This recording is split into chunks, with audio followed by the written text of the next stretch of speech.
واحد المفاجأة، أن أمريكا من 1960 حتى 1984 وهي كتحاول ما أمكن تعمل هذا المحرك هذا وما قدرتش، وجا مغربي وعدلو، وباقي لحد الساعة راه كاين محاولات وما قدروش. ونعطيكم واحد النظرة صغيرة على المحرك هذا اللي كيتكون. واستطاع عبد الله شقرون اختراع محرك سنة 2005 من القوة والسرعة والاقتصاد. المحرك الدوار المدور المربع تصل قوته إلى 250 حصانا، يستهلك لترين ونصف اللتر من البنزين في 100 كيلومتر، وقد يستعمل في الطائرات العمودية والبواخر والسيارات بتغيير بعض القواعد الميكانيكية. عبد الله شقرون العربي والمسلم الوحيد المصنف ضمن 30 الأوائل في قائمة المصممين والمخترعين الدوليين، في رصيده 37 اختراعا لم تغري عروض بعض الدول الأوروبية في التخلي عن الجنسية المغربية، فهو يعد من أكبر المنافسين لصناع المحركات في العالم. البرنامج ديال قصة الناس اللي صرحتي فيه أن فرنسا عطاوك الجنسية وعطاوك باسبور فرنسي وعطاوك 430 مليار سنتيم باش تمشي تختار عندهم ورفضتي. 430 مليار سنتيم عطاوك بالضبط. كنتمنوا هذه السنه هذه يكونوا بعض الالتفاتات البسيطه من عند المسؤولين عندنا في بلادنا ان شاء الله رب العالمين، ان شاء الله، باش ما نضطروش اننا نكملوا المسيره ديال الهجره ديال الادمغه. اذا كانت لا حياه لمن تنادي فسنذهب لمن عندهم حياه وينادون. 2005 تصنفت المخترع المغربي الوحيد المصنف دوليا في المنظمة الدولية للملكية الفكرية في جنيف.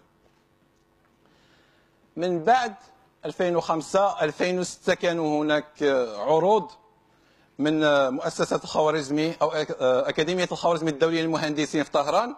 ديك الساعاتك عاود كان العرض من أوروبا، عطاوني 308 مليون الأورو باش نبيع لهم هذا المحرك هذا، وباقي لحد الساعه العرض قائم، وباقي الاسم ديالي مصنف من ضمن الطموحات المستقبليه. 308 مليون اورو يعني اكثر من 450 مليار سنتيم، بشرط انني نطلع من كازا لباري بالباسبور الفرنساوي.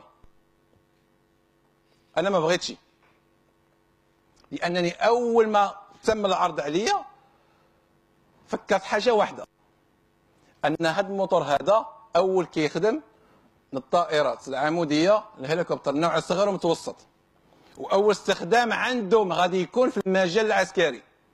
اذا مشاو قتلوا باخواتي المسلمين، شكون غادي يتحمل المسؤوليه غدا قدام الله سبحانه وتعالى؟ فخاصنا نعرفوا هنايا على ان الاختراع هو عباره عن استثمار من الوقت والمجهود والمال، ولكن التفكير ديالنا ما خاصوش يكون هنايا، خاصو يكون بعيد، لأن المال ملحوق وكل شيء ملحوق، ولكن كاين بعض الأشياء اللي ما كتقدرش بالمال.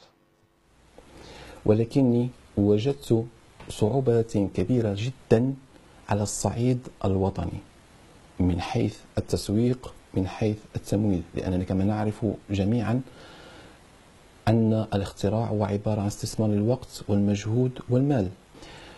ولكن لم أيأس في هذا فقط، بل استمرت رسالتي في الحياة، بحيث اخترعت الاختراع الثاني، ألا وهو طريقة أوتوماتيكية أو تقنية جديدة لتنظيف واجهات العمارات الزجاجية.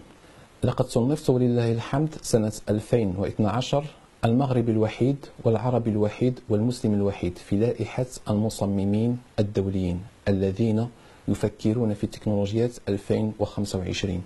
طموحي وما أريد تحقيقه داخل وطن المغرب وداخل أمة العربية جمعاء أن أكون فقط خطوة إلى الأمام لمواصلة ومواكبة ما بدأه أجدادنا من العلماء من أمثال عباس بن فرناس والفارابي والزهراوي وغيرهم. وعلى كل من أراد التقدم والارتقاء فإن عليه بالتقييم والانتقاء بعد كل تعلم وارتواء. أنا عندي التاريخ، عباس بن فرناس هو اللي جا من الأندلس، وابن الهيثم والخوارزمي ومريم الأسطلابي من سوريا، وزيد فترة امتدت تقريبا 1000 سنة أو يزيد. لا، هي علميا كتسمى المراهقة، ولكن أنا كنسميها المهارقة، لأننا وخاصة في هذا الوقت هذا التلاميذ فيها كيتهرقوا على بعضياتهم وكينساو الدراسة. مثلا أنا كنت في القسم ديالي كنت هو الشاعر ديال القسم، اللي باغي يتصاحب مع شي بنت، اللي باغي شيء من هذا القبيل، أنه يجي عندي نكتب له فيها شعر. ولكن الغريب ما في الأمر أنه كانوا صحابي كيقولوا لي أنت علاش ما كتصاحبش، علاش ما كديرش؟ قلت لهم أنا ما خاصنيش نضحك على بنات الناس كيف ما خاصنيش شي واحد يضحك على اخواتي البنات. هذا كان المبدأ ديالي. ودقات قلب المرء قائلة له إن عمرك دقائق وثوان، فابن لنفسك بعد موتك ذكراها، فالذكر للإنسان عمر ثاني. فعرفت أن حياتنا تمضي وتأخذ منسكا،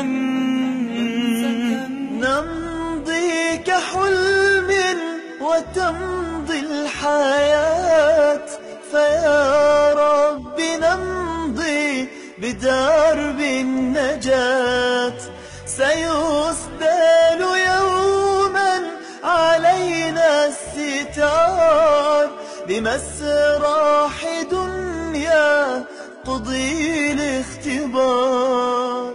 بالأمس كنا رفقة واليوم أصبحها في الكفن، يا رب فاجعل داره فردوسكم فهي الوطن، رحمك يا رب. غادي نقول لكم أنا باغيكم نتوما تكونوا أحسن مني، وغادي نذكركم وغادي نقول لكم حديث النبي صلى الله عليه وسلم اللي قال لنا فيه الخير في وفي أمتي إلى يوم الدين. وغادي نقول لكم أعوذ بالله من الشيطان الرجيم، بسم الله الرحمن الرحيم، ولا تحسبن الذين كفروا سبقوا إنهم لا يعجزون. والسلام عليكم ورحمة الله تعالى وبركاته. تابعونا على صفحة